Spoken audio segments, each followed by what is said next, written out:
Now, with the Iranian foreign minister visiting China, do you think the Chinese Communist Party will tell him, you, hurry up and make concessions, don't keep the strait blocked?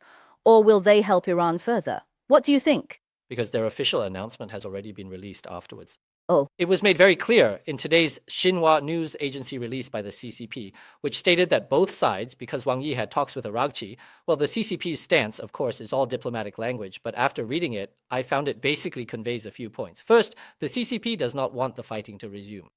So, in fact, this pressure is really directed at the United States. What they're saying is, you, the US, we don't want you to fight anymore, while outwardly talking about things like regional peace and so on. Another point is that the CCP very clearly expressed its support for Iran in maintaining its own sovereignty, as well as Iran's legitimate right to use and enrich uranium for nuclear purposes. However, they did add one remark. They praised Iran itself. He didn't say, we oppose Iran having nuclear weapons. He said, we appreciate Iran. Specifically, we appreciate Iran's commitment to not possessing nuclear weapons. Don't underestimate this kind of thing. Behind such diplomatic language, the message is actually very, very rich.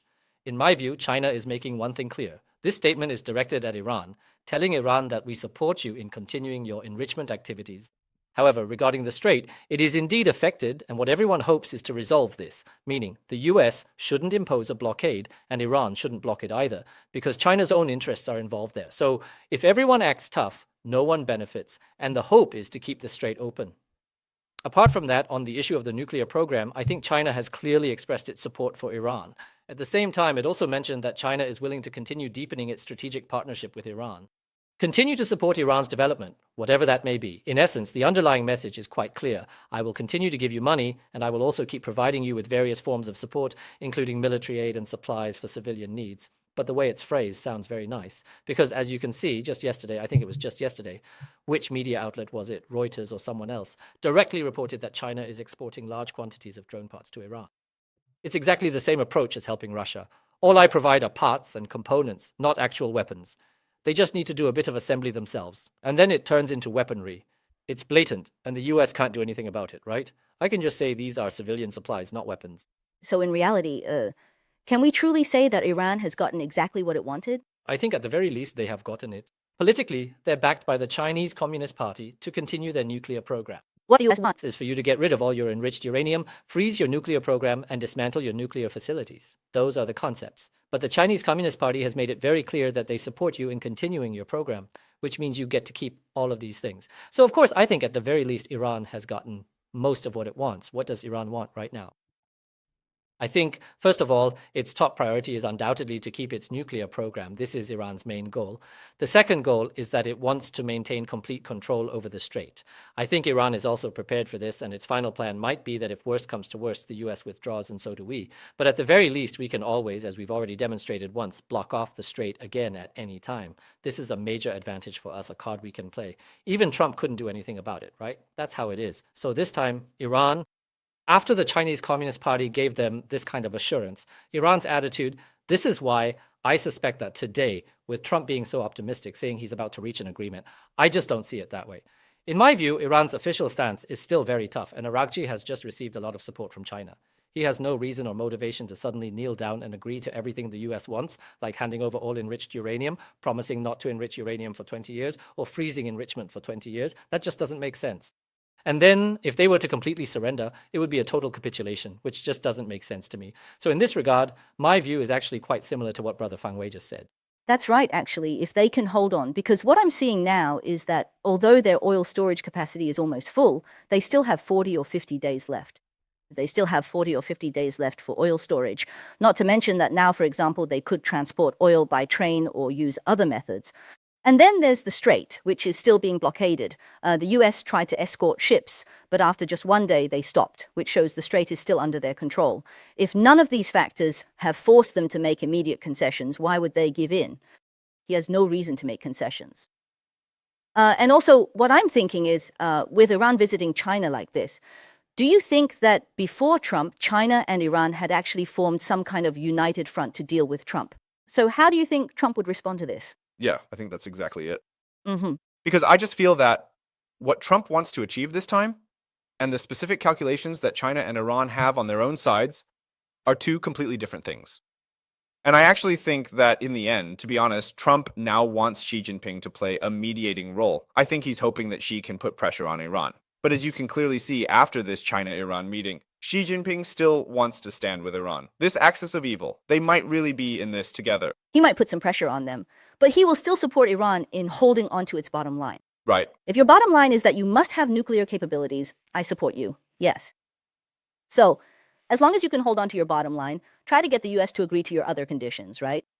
And of course, the openness of the strait is also an issue. So I'm saying when you talk to Xi Jinping about this, or when you go to Iran and talk to them directly, essentially both sides will lay out their bottom lines for you. That's why I'm not quite sure. So I also think that this time, Trump, my view is that this is his last so-called negotiation. And if it doesn't work out, maybe after coming back from China, he'll move on to the next round of escalation.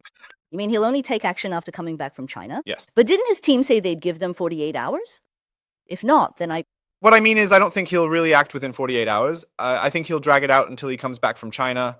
That way it would be justified. He could say he's exhausted all possible avenues. In the end, I think he's also giving himself an out because as the president of the United States, he still has to consider a lot of things. Is there still a chance for a peaceful resolution? If he's really forced into a corner and there's only one path left, then I think then the only option would be to continue bombing again. I think Aragchi went to China because he was invited by the Chinese Communist Party. So the CCP is the one taking this action. And the reason they're doing it is because the CCP wants something. In fact, what they really want is Taiwan. Because he invited Trump over, right? There are just three main issues: Taiwan, Iran, and trade. As for trade, I think it's already at a stalemate. What can really be accomplished in 36 hours of talks? He hopes to score some points on the Taiwan issue, and he wants to raise his bargaining chips here. When it comes to Iran, I have plenty of leverage. I'm holding on to this to trade it for what you have. So the reason he's saying these things now is all about raising his own position, his bargaining position. I have such strong influence over there, and I firmly support that side. So if you want me to withdraw my support, you need to offer something in exchange. So I think this is the CCP's calculation, because what the CCP has always wanted, the thing they want most, is Taiwan. In other words, the CCP's thinking is pretty straightforward. If Trump wants me to reduce my support for Iran, then he also needs to reduce his support for Taiwan. They see this as an equal exchange, a bargaining chip. That's how I see it too. But the issue is, as we've analyzed before, Xi Jinping actually wants Trump to visit Beijing this time, to visit China. In fact, Trump could choose not to go.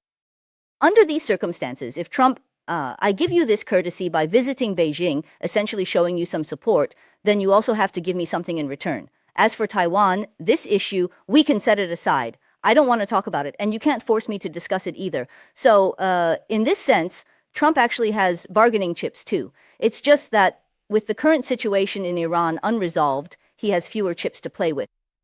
I think, isn't it something like this? Jason, what do you think?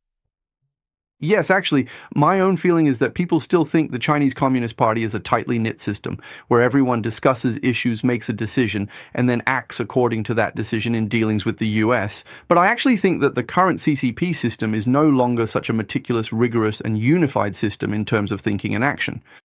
It's definitely not like that anymore. What I mean is, the CCP is just operating according to old so-called principles, like Taiwan being a red line and so on. And then the US is our enemy. These are just bottom lines. They're just operating mechanically based on these bottom lines, and you don't even know who's really calling the shots. In my view, I don't think the CCP has any overall grand plan or is playing some big strategic game. No, the CCP is like a scattered chessboard. Everyone is just moving in their own way, but there is an inertia at play. It's like being inside a moving train. Even though people are moving around inside, the train itself is still charging forward. So that's why they bring up the Taiwan issue or talk about helping Iran and so on, because that's just their inertia at work. Of course, that's just how I feel about it. As for what kind of hopes Trump has for going to China this time, I don't really think he has high expectations for them. Honestly, from my own perspective, the level of formality for this visit has already been lowered again and again, and they postponed it whenever they wanted to. Yeah, honestly, it really was just that. Xi Jinping invited him, so he went to give Xi Jinping some face. The whole scale and level of this visit were very small, and also this time he agreed that, like before, he would bring up issues such as human rights, and he would raise those questions. Right. If you say he had a lot of things to ask for, how could he go and then bring up this matter again? I mean, Trump is he's a businessman, you know. He would definitely think through all his bargaining chips thoroughly. And he wouldn't just randomly throw out a bargaining chip for no reason.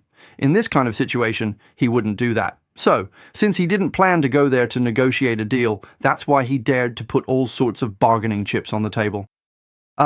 Overall, from my perspective regarding the Iran issue, Trump keeps boasting, and I have to admit that. He keeps saying all day long, in 24 hours we're about to win, we've won again. Yeah, and then he keeps saying the deal is about to happen, or that this won't work, they're already kneeling, they're about to kneel, they've already knelt. Actually, my feeling is, with things like this, well, I don't really know either, I'm just guessing here, but maybe it's possible that his subordinates always describe things to him in an optimistic way, and he himself is naturally extremely optimistic. If his subordinates describe something to him as being 2 points optimistic, he'll bump it up to 10 points optimistic. So maybe situations like this do exist. Also, some people speculated at the time that he used this method to constantly intensify internal conflicts within Iran. After all, just a couple of days ago, the Iranian president was criticizing the Revolutionary Guard, saying things like, "How could you go and bomb the UAE?" and so on. The internal divisions within Iran have already become unmistakably clear in many aspects. Sometimes their parliamentary speaker will come out and make some tough statements. Actually, everyone has already analyzed this very clearly because this parliamentary speaker is being closely watched by the Revolutionary Guard. His very life could be at risk. If he doesn't come out from time to time and make some tough statements, his life could be in danger because he originally came from that Revolutionary Guard system. That's his background, and now he's doing this job.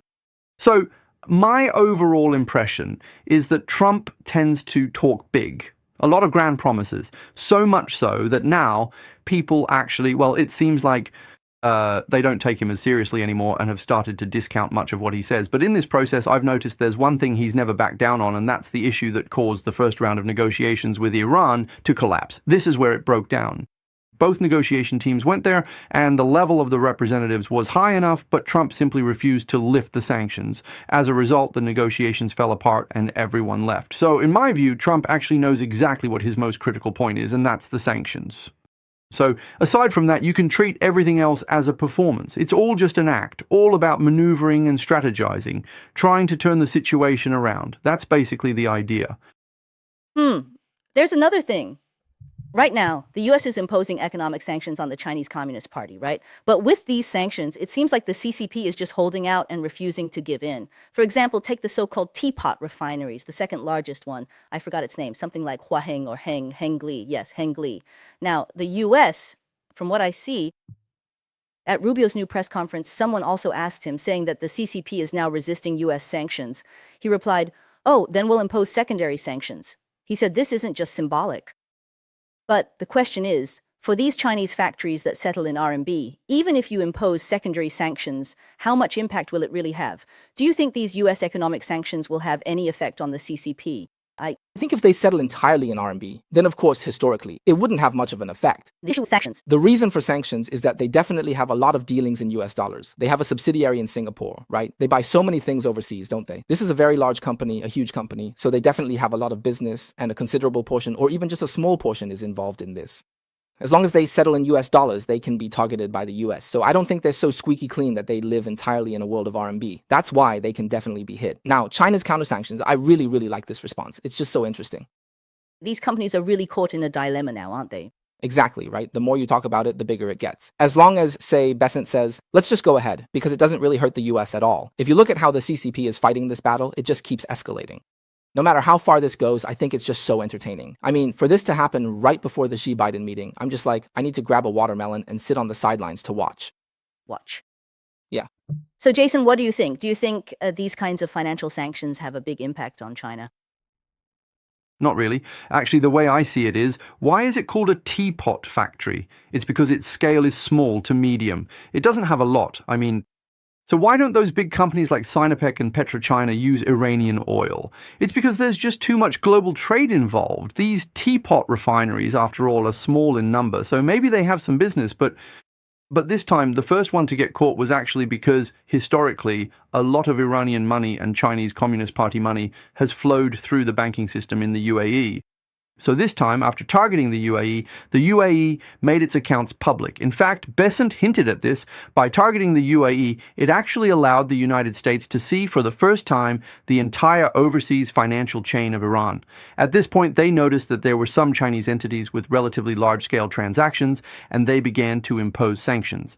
However, these sanctions usually only target a small part of these companies because, after all, their purchases are made using either US dollars or RMB, and then their sales are all conducted domestically as well. Most of their operations are actually domestic. Of course, sometimes they might import some equipment or something like that, which could have some impact, but these impacts are very easy to circumvent. For example, they could set up another company or use other methods like having another company purchase the goods and then resell them to them and so on to avoid such issues. In my view, the symbolic significance of this far outweighs its actual economic impact. Of course, you just mentioned something, that now Iran can transport oil to China by train. Actually, in my view, many people are saying that this means the Belt and Road Initiative is suddenly broken. But let me tell you, this is a sign of desperation. Why? Because although transporting oil by train covers a shorter distance, the cost is extremely high, and the volume it can carry is very limited. And why do these teapot refineries buy oil from Iran? Isn't it just because it's cheap? But with these transportation costs, you're turning something as cheap as cabbage into something priced like gold.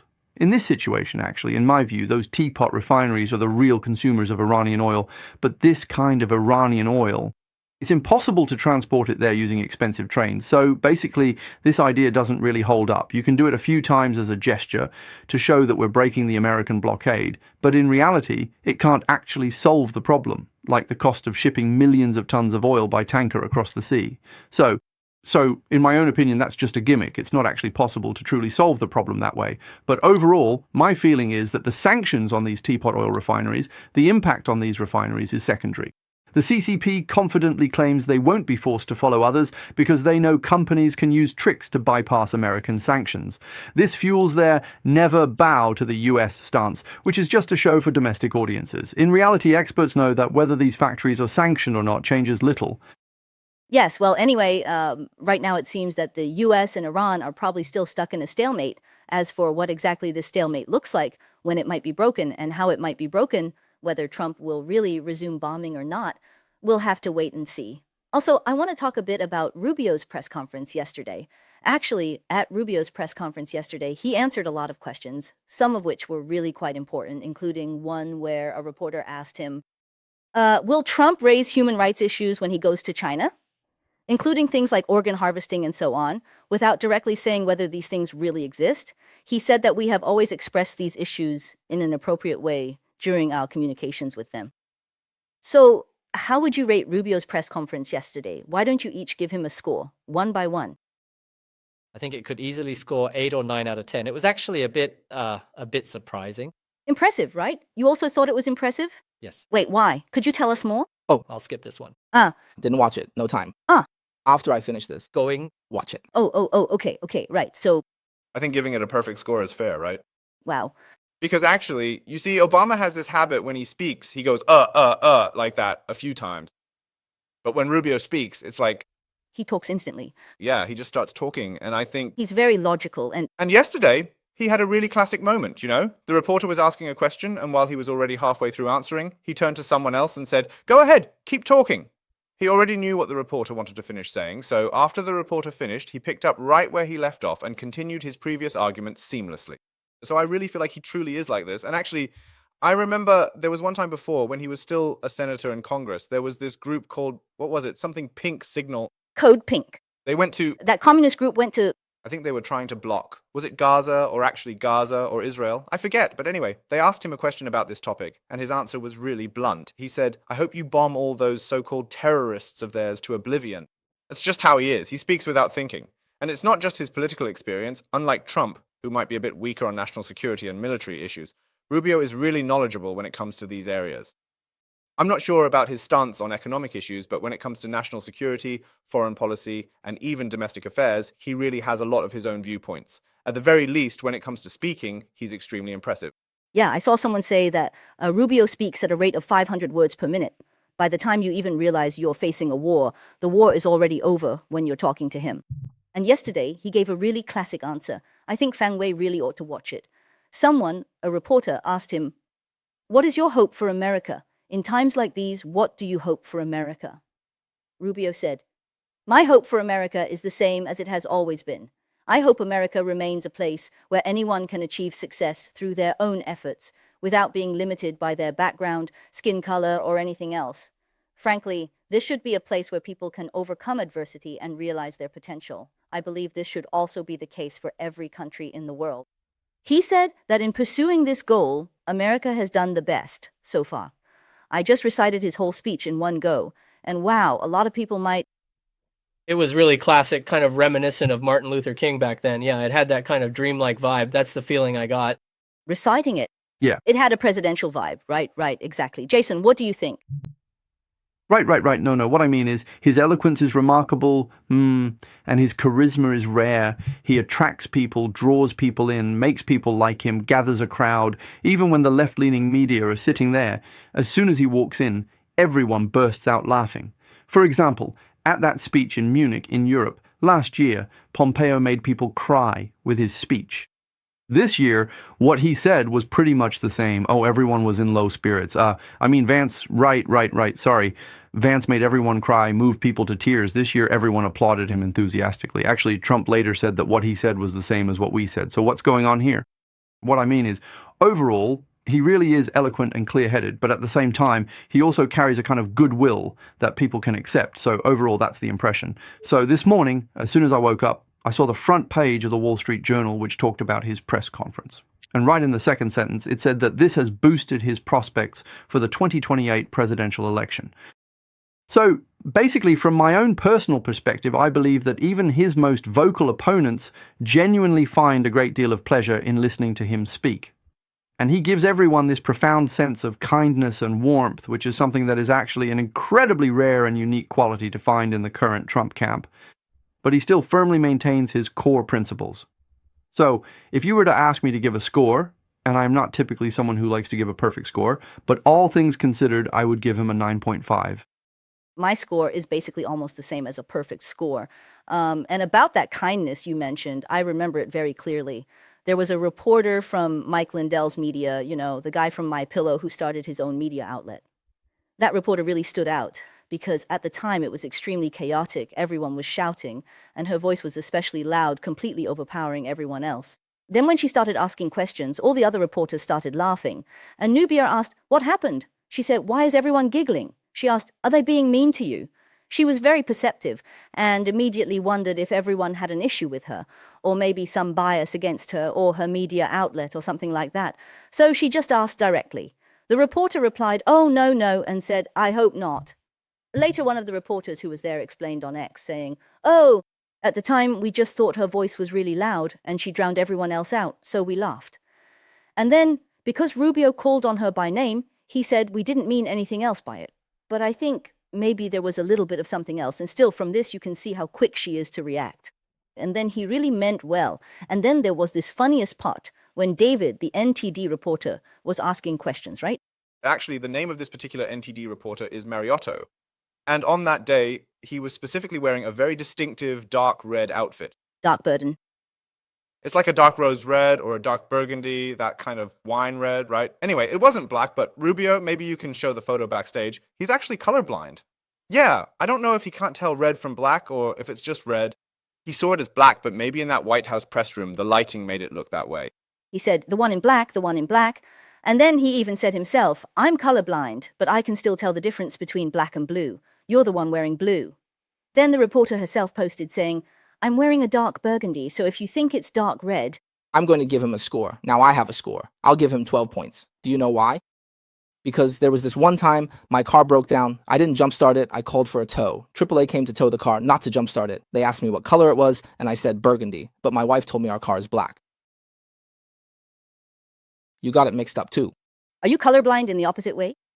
So for his level of attention, I give him 12 points. Oh, really? You think he earned that score? So, when he wears a red tie, does he also think he's wearing a black tie? Oh, maybe in the morning he has to ask someone else about his tie. Are you asking me? I'm colorblind too. So do you think his tie is red? Mine is... Just who cares? Anyway, In my personal opinion, I believe Rubio is the kind of person who is a very typical example. He possesses exceptionally strong and upright moral values, very... principled, but not aggressive. That's what makes him likable. It's a rare quality because usually people with such upright values and strong principles tend to easily offend others. They often come across as a bit overbearing, like Vance, for example, who also has very strong principles but gives off a somewhat aggressive vibe, which can end up hurting people. But Rubio is very different in that way, which is quite unusual. Even though he is also very principled and speaks very directly, he doesn't beat around the bush. He still makes you feel that he's not hurtful. The way he talks doesn't wound people. I think this really comes from the kindness you all mentioned. He truly has no malice toward others. Even if he speaks bluntly, he means no harm. This ability to not offend people, despite being straightforward, is actually a very rare quality. And his remarks about his hopes for America really have a presidential air to them. Yes. His reply, Today, his State Department has already made a video out of this, basically like a campaign promo for running for president. First, they highlighted the similarities between him and Trump, and then they brought Reagan into it as well. It feels like, because everyone says Rubio as well, I think the political identity he's shaping now is about saying, I embody the so-called Qualities of both Trump and Reagan. It's like a two-in-one version, right? This persona is already starting to take shape. Yeah, you see, I feel it's very, very subtle, and I think he's one of the few presidential candidates who really knows what his goals are in terms of foreign policy. Yeah, actually, I think this concept is a really interesting one. Just now, when David mentioned Trump and Reagan, Trump gives everyone the impression of being extremely principled and always doing what he believes is the right thing. He would overcome all obstacles to get things done. As for Reagan, everyone knows he was also very principled, but he had another nickname, the Great Communicator. That means he was extremely good at conveying his ideas even to his opponents and could even get them to accept his point of view. In a way, everyone says, why can't Trump be like Reagan and be a great communicator? Sometimes when you listen to Trump speak, what he says is actually quite right, but you might find it a bit boring, kind of dull. He speaks in a somewhat scattered and rather disjointed manner. Actually, to be honest, when you really stop to think about it, that is precisely the kind of distinct impression Rubio gives me. He has a rare quality among politicians in this day and age, a remarkably strong sense of principle and very upright traditional views. But at the same time, he suddenly possesses that specific quality of Reagan that we all feel so nostalgic for. He truly embodies the absolute and true core essence of being a great communicator. So in a sense, people are implying that he upholds the pioneering spirit of two Republican presidents, but at the same time, he possesses the best qualities of both. This is an extremely powerful card to play in an election. In a way, he can draw many people within the Republican Party into his camp. Right now, he's on the rise, and he's surging ahead with great momentum. Vance, on the other hand, seems to be slipping a bit, doesn't he? yes, today I saw someone write about how in the conservative camp a number of minority leaders have emerged. Among Indian Americans, there's Vivek, who recently won the Republican primary in Ohio. Then there's Kash Patel, right? And others like Cuban Americans, Marco Rubio and Ted Cruz. Ted Cruz is also Cuban American. There's also a Vietnamese American, right? That would be Cao Hong, or the newly appointed acting secretary of the Navy. Then they asked, where are the rising stars among Chinese Americans and other conservatives? So I think maybe we need to look for them among anti-communist figures. Everyone needs to work hard. For example, Fang Wei. Yes, he needs to work hard, really. At least now, I'm colorblind just like Lu Biao, and I think that's impressive. Yes, but these are people and things outside of the government, among the general public. There are quite a few of them, but it seems like within the government, there still aren't any particularly outstanding Chinese Americans. Of course, some people might mention, for example, the mayor of Boston or others, but let's not talk about those cases. Anyway, I still hope that Chinese conservatives will keep working hard.